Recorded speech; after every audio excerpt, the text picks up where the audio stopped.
Buenas noches, mi nombre es Emilia Desiree Peralta Soriano del grupo 605 del Colegio de Bachilleres y este es un video de lectura para el corte 3 de la materia de taller de análisis de textos. Hoy es el día 20 de mayo del 2020 y doy comienzo a mi primera sesión de lectura del libro de El extranjero de Albert Camus. Voy a leer el primer capítulo.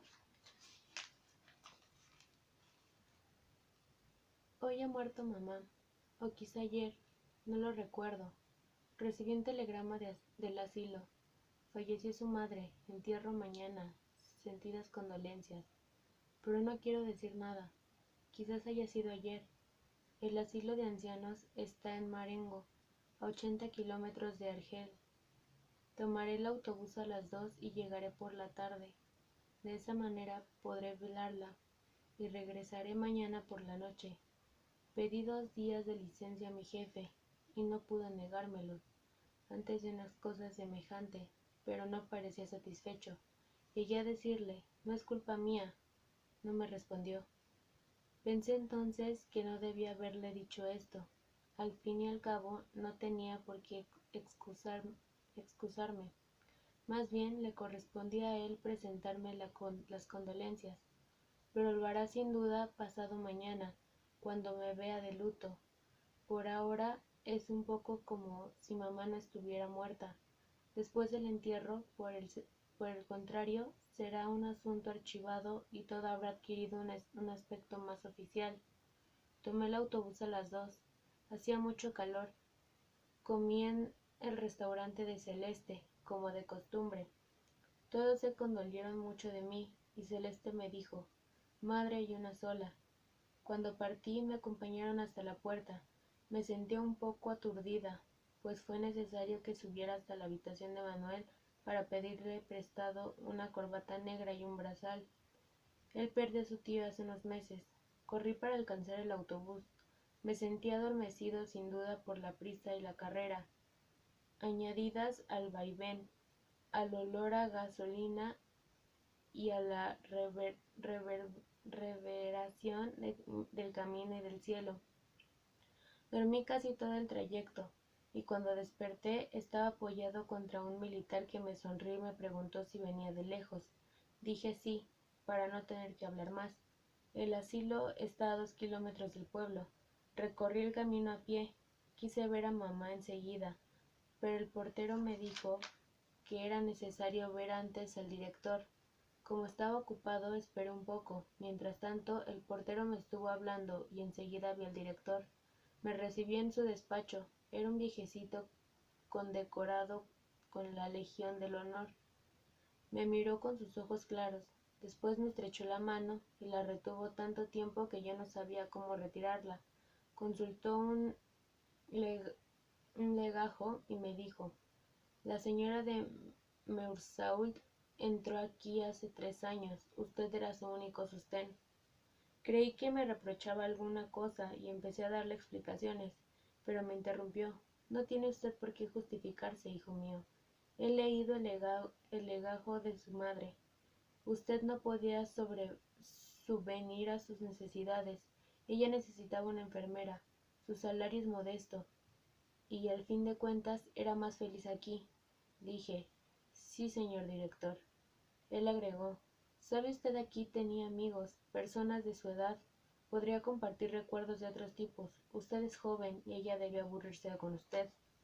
Era verdad. Cuando mamá estaba en casa pasaba el tiempo en silencio siguiéndome con la mirada. Durante los primeros días que estuvo en el asilo lloraba a menudo, pero era por la fuerza de la costumbre. Al cabo de unos meses habría llorado si se le hubiera retirado del asilo. Un poco por eso en el último año casi no fui a verla, y también porque me quitaba el domingo, sin contar el esfuerzo de ir hasta el autobús, tomar los boletos y hacer 2 horas de camino. El director habló aún más, pero casi no lo escuchaba. Luego me dijo, supongo que usted quiere ver a su madre. Me levanté sin decir nada y salió delante de mí. En la escalera me explicó: la hemos llevado a nuestro pequeño depósito para no impresionar a los otros. Cada vez que un pensionista muere, los otros se sienten nerviosos durante 2 o 3 días y dificulta el servicio. Atravesamos un patio en donde había muchos ancianos charlando en pequeños grupos, callaban cuando pasábamos y reanudaban las conversaciones detrás de nosotros. Se podría decir que era un sordo parloteo de cotorras. En la puerta de un pequeño edificio, el director me abandonó. Lo deja usted, señor Meusault. Estoy a su disposición en mi despacho. En principio, el entierro está fijado para las 10 de la mañana. Hemos pensado que así podría usted velar a la difunta. Una última palabra. Según parece, su madre expresó a menudo a sus compañeros el deseo de ser enterrada religiosamente. He tomado a mi cargo hacer lo necesario, pero quería informarle a usted. Le di las gracias. Mamá, sincera atea, jamás había pensado en la religión mientras vivió. Entré. Era una sala muy clara, blanqueada con cal, con techo de vidrio. Estaba amueblada con sillas y caballetes en forma de X. En el centro de la sala, 2 caballetes sostenían un féretro cerrando con la tapa. Solo veía los tornillos relucientes hundidos apenas, destacándose sobre las tapas pintadas de nogalina.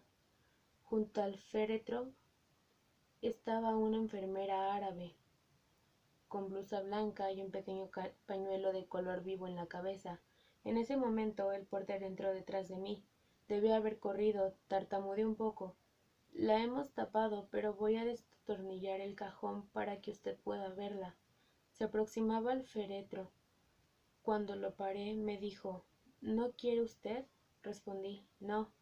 Se detuvo y yo estaba molesto porque sentía que no debía haber dicho eso. Al cabo de un instante me miró y me preguntó por qué, pero sin reproche, como si estuviera informándose, dije: no sé. Entonces, retorciendo el bigote blanco, declaró sin mirarme: comprendo. Tenía ojos azul claro y la tez un poco roja. Me dio una silla y se sentó a mis espaldas.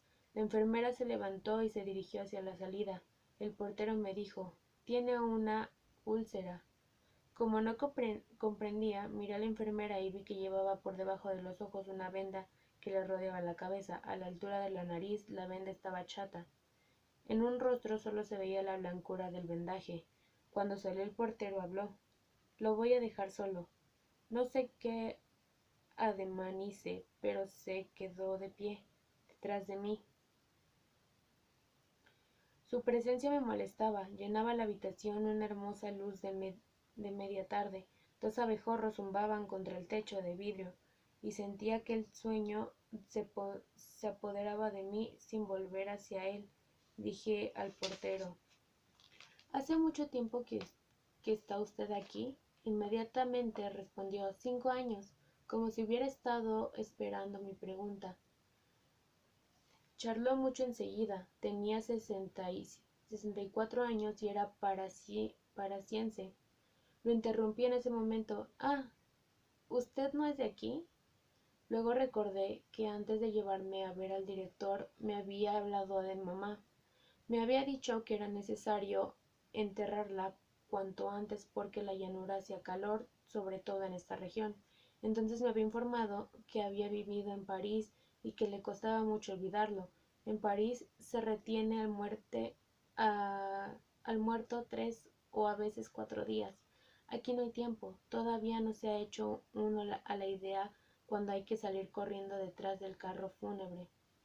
Su mujer le había dicho: cállate, no son cosas para contarle al señor. El viejo había enrojecido y había pedido disculpas. Yo intervine para decir: pero no.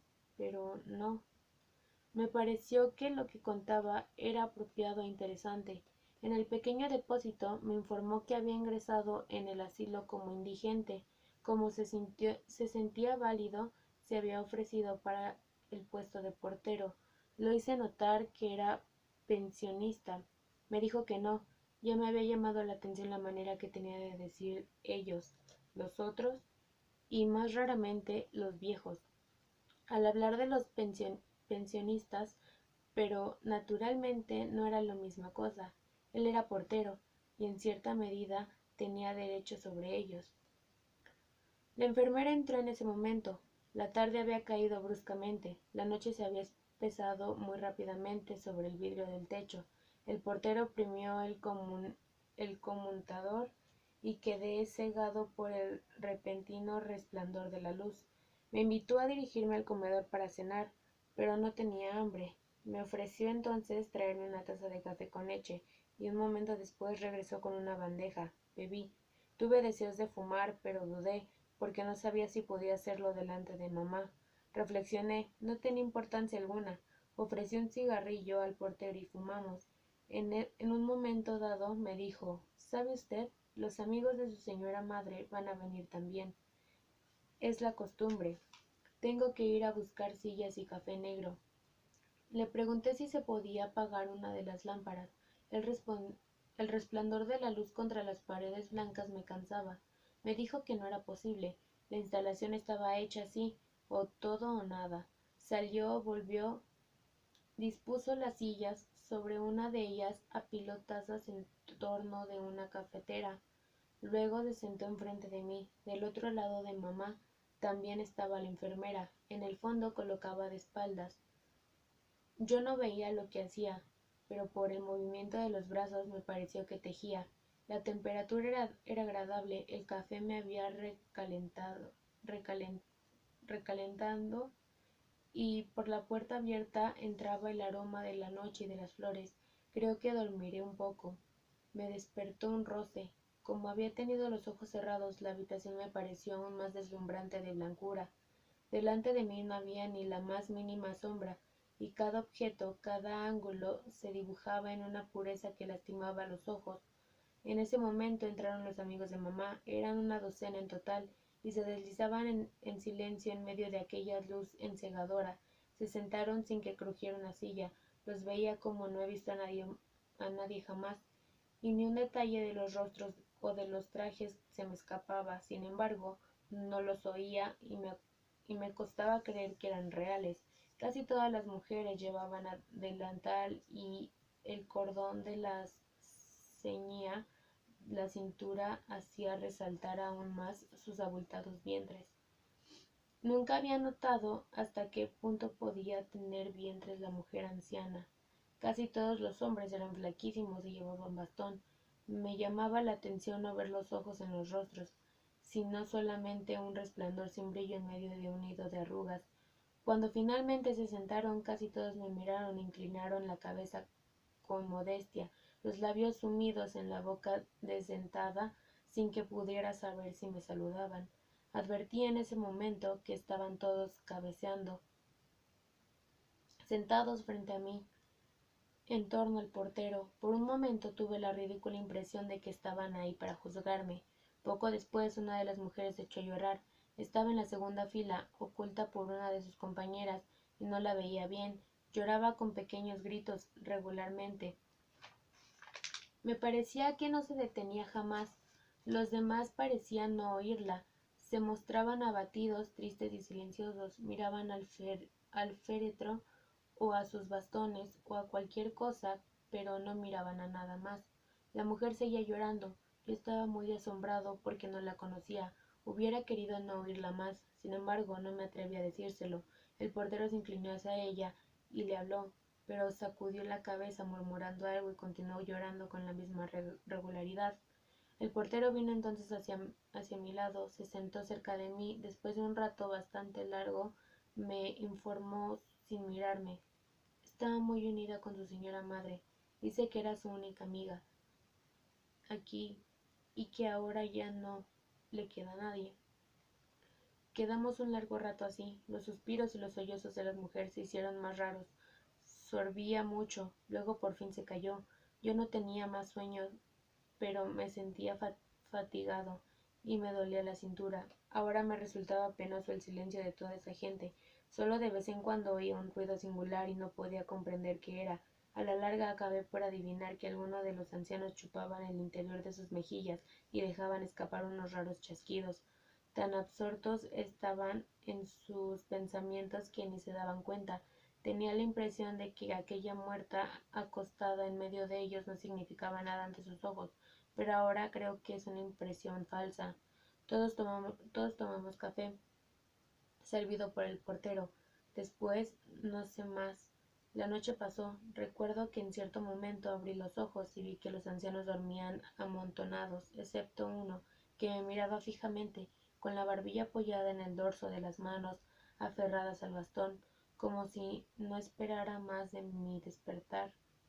Luego volví a dormirme. Me desperté porque cada vez me dolía más la cintura. El día resbalaba sobre el techo de vidrio. Poco después uno de los ancianos se despertó y tosió mucho. Escupía en un gran pañuelo a cuadros y cada una de las escupidas era como un desgarramiento.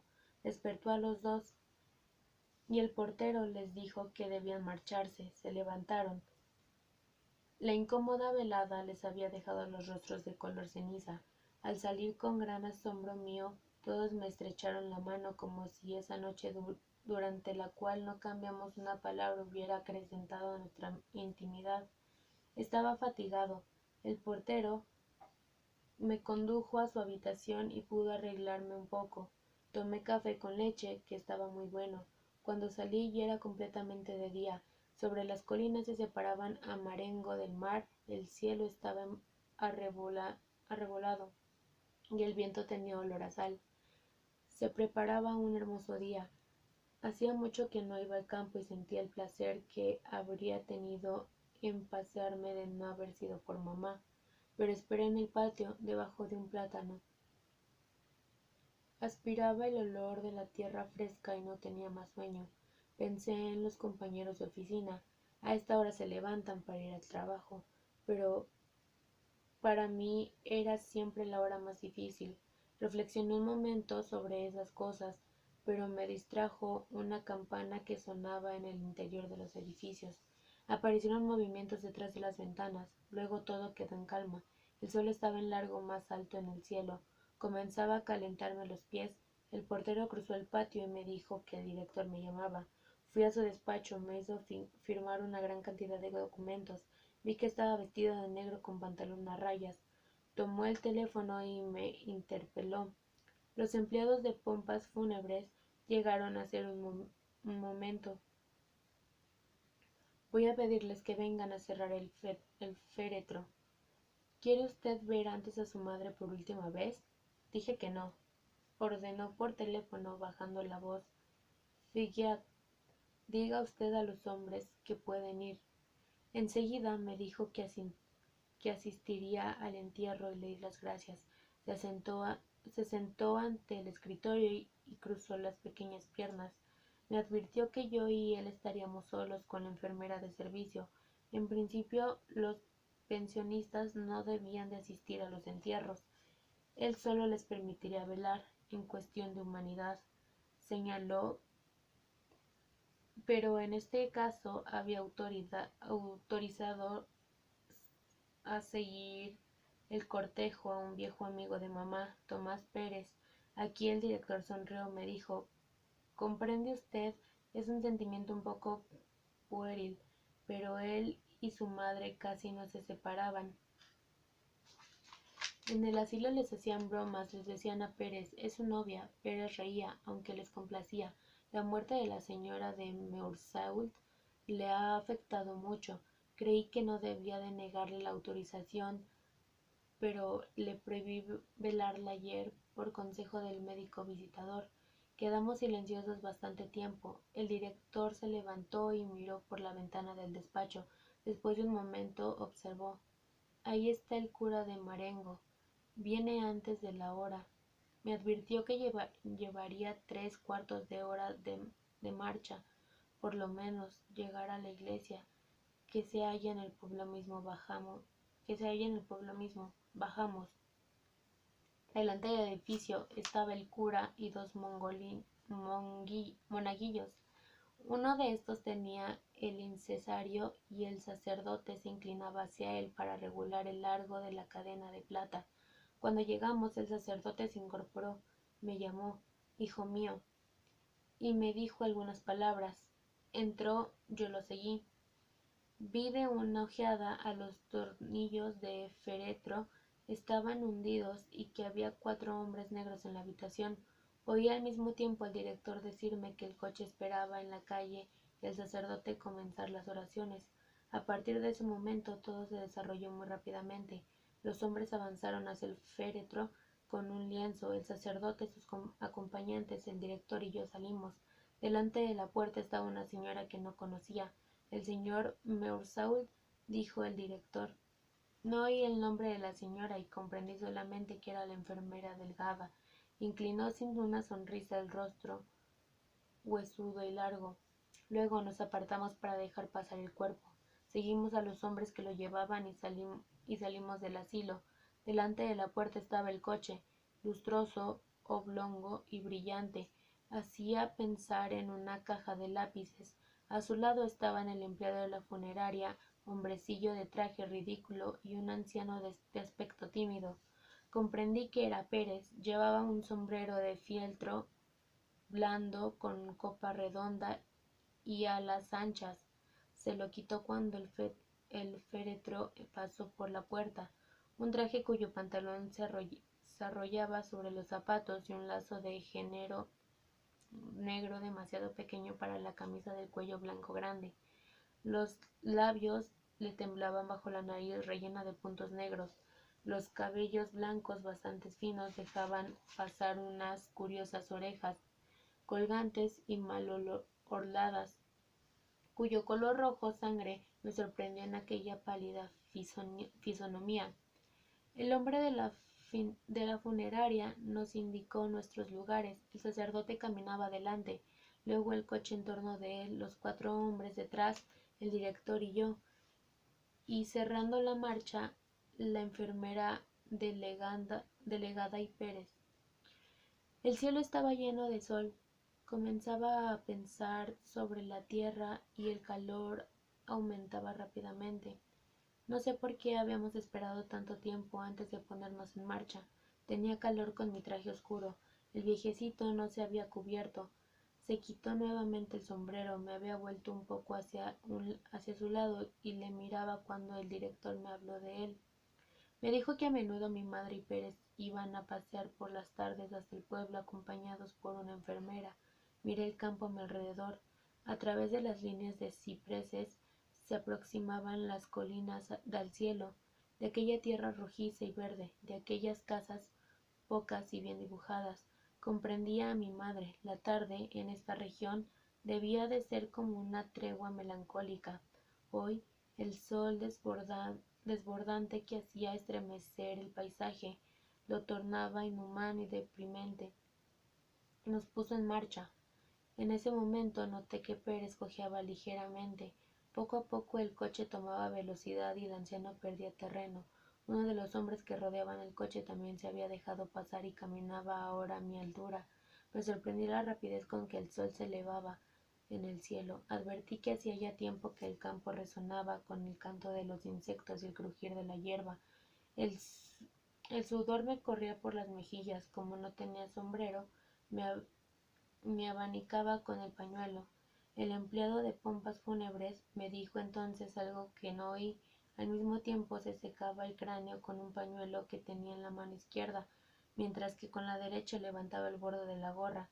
Les dije, ¿cómo? Repitió señalando el cielo. Está sofocante. Dije, sí.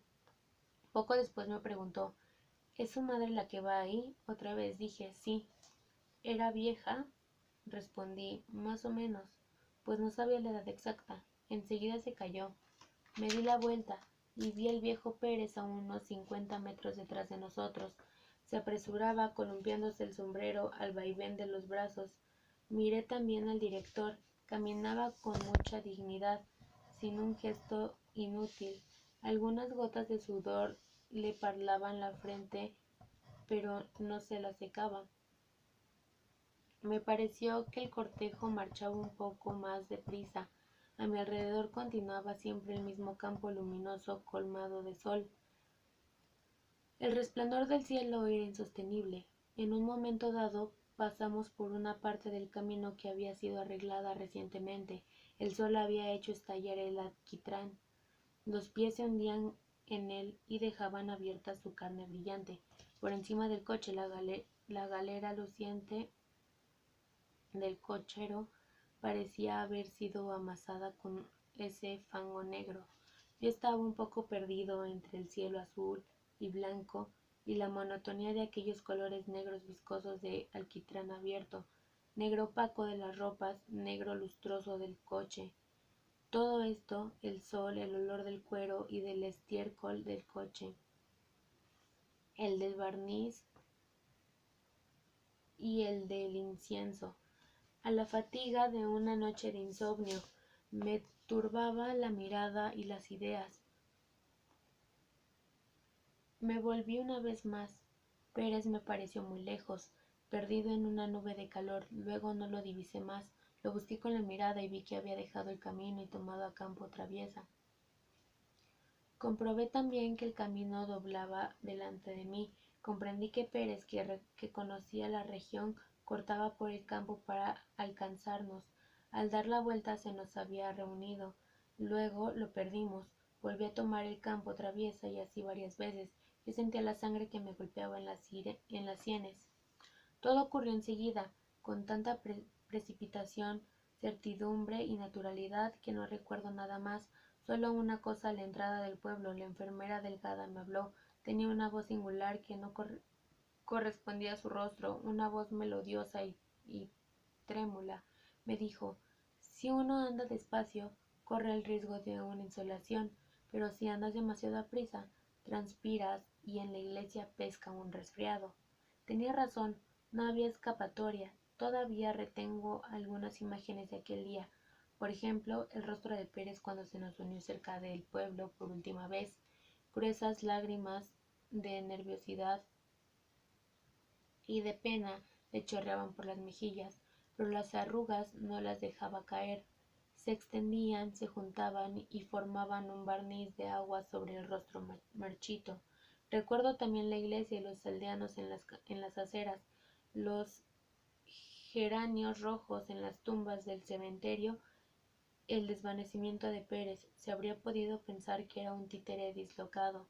La tierra color de sangre que ondaba sobre el féretro de mamá, la carne blanca de las raíces que se mezclaban, gente aún, voces, el pueblo, la espera delante de un café, el incesante ronquido del motor y mi alegría cuando el autobús entró en el nido de luces de Argel y pensé que iba a acostarme y a dormir durante 12 horas.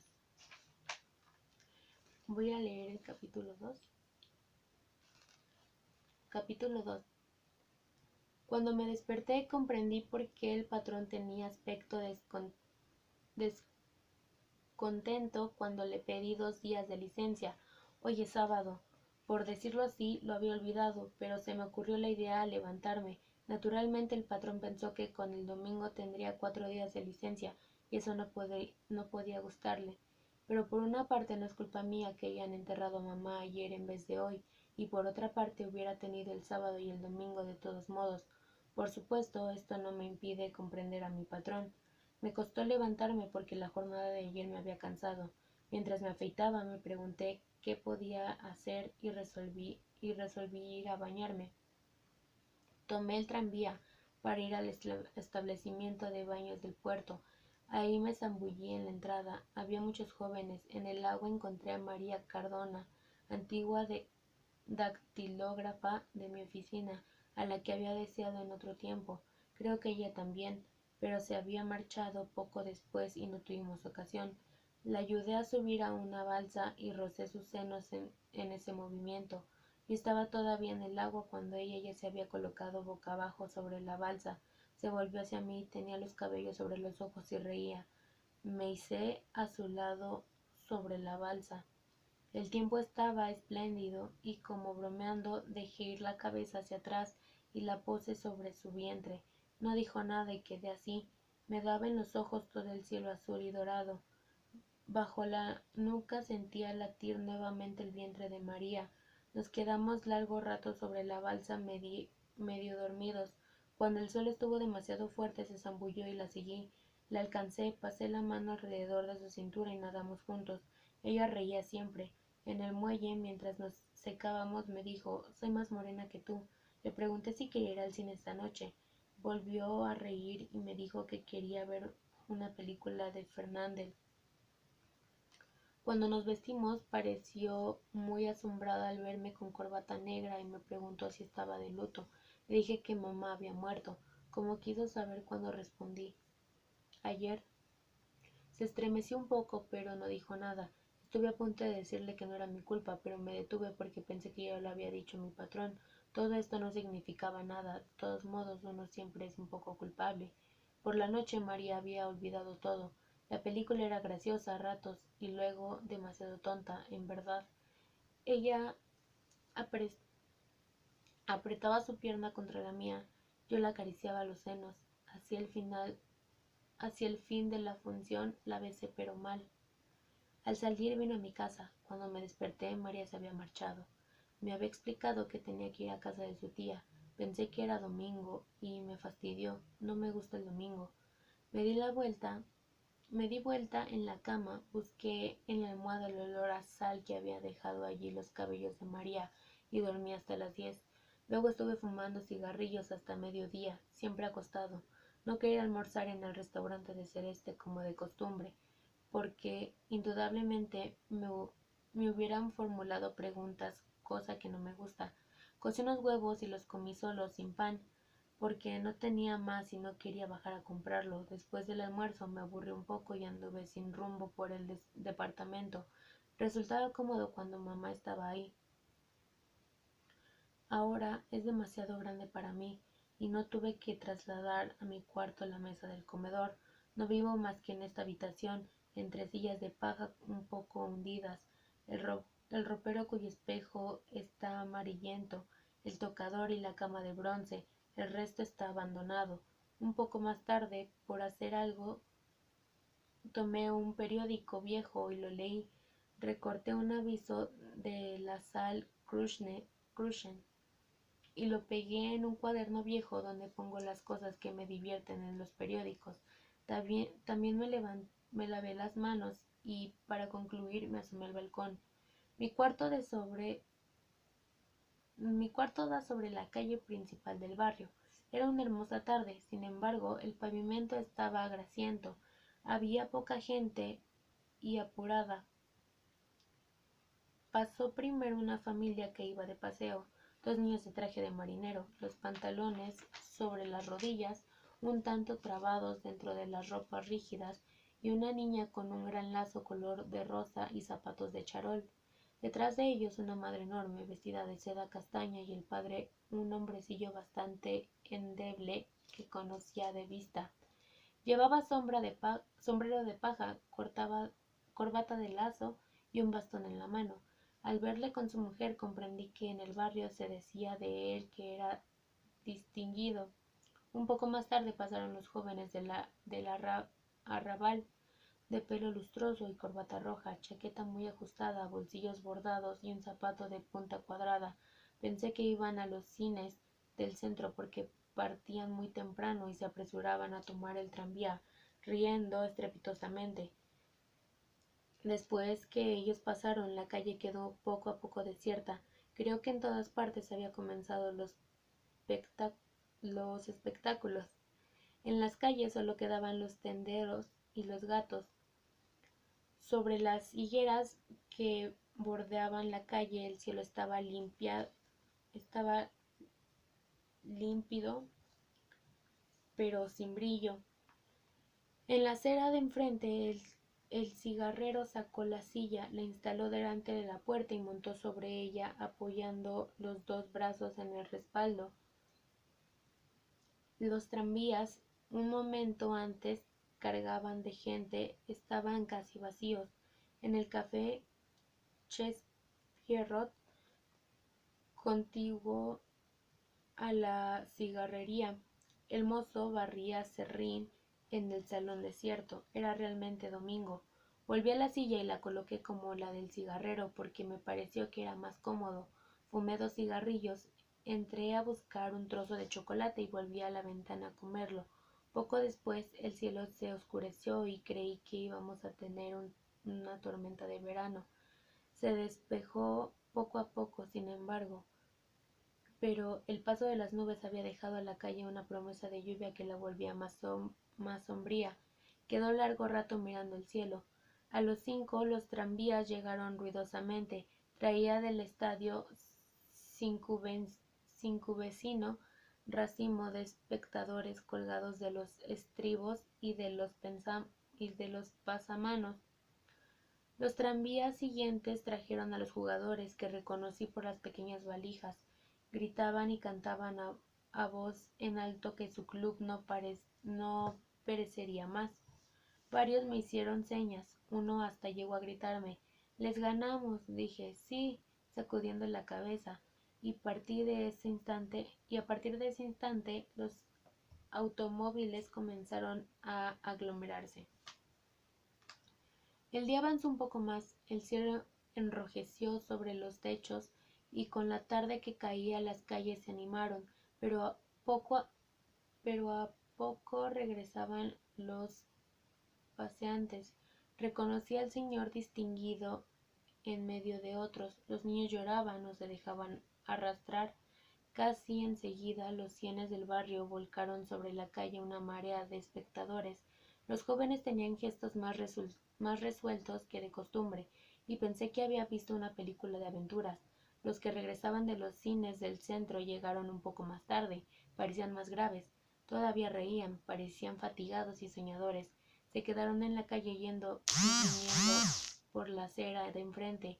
Las jóvenes del barrio andaban tomando del brazo en cabeza.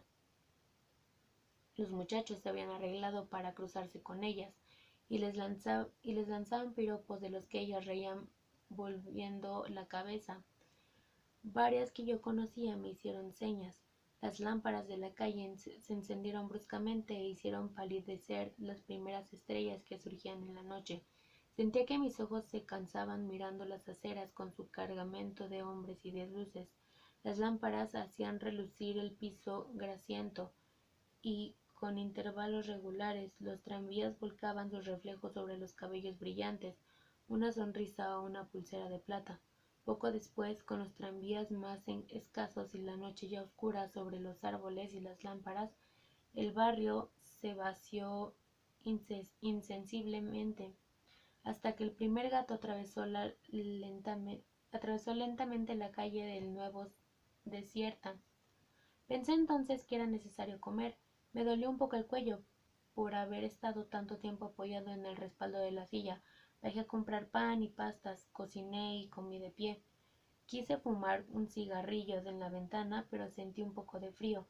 Eché los cristales y al volverme vi por el espejo un extremo de la mesa en el que estaban juntos las lámparas de alcohol y unos pedazos de pan.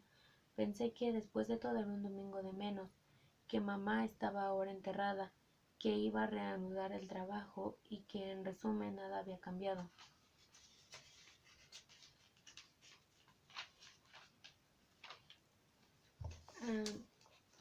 Doy por concluida con el capítulo 2 la primera sección de lectura del libro del extranjero.